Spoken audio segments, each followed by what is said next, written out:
Sur la prime de fin d'année, les entreprises, visiblement, semblent prêtes à jouer le jeu. Oui, tout à fait. On rappellera d'abord les principes de cette prime exceptionnelle qui pourra aller donc jusqu'à 1 000 €, qui sera non imposable, non chargeable, au-delà de 1 000 €. Là, à nouveau, des impôts et des charges.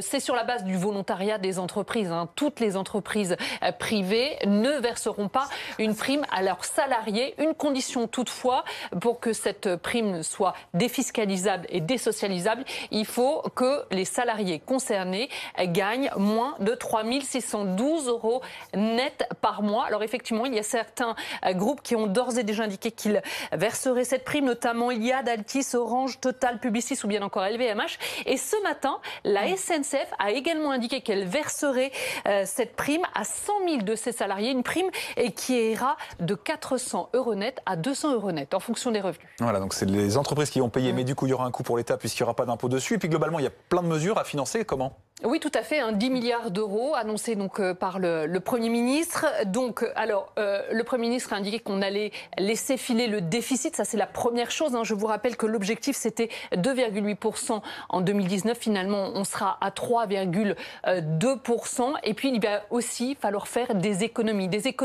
sur le fonctionnement à hauteur de entre 1 et 1,5 milliard d'euros. Il y aura également l'impôt sur les sociétés qui va être décalé d'un an pour toutes les entreprises qui ont un chiffre d'affaires supérieur à... le passage de 33 à 31% du taux. Exactement, à 250 millions de chiffre d'affaires.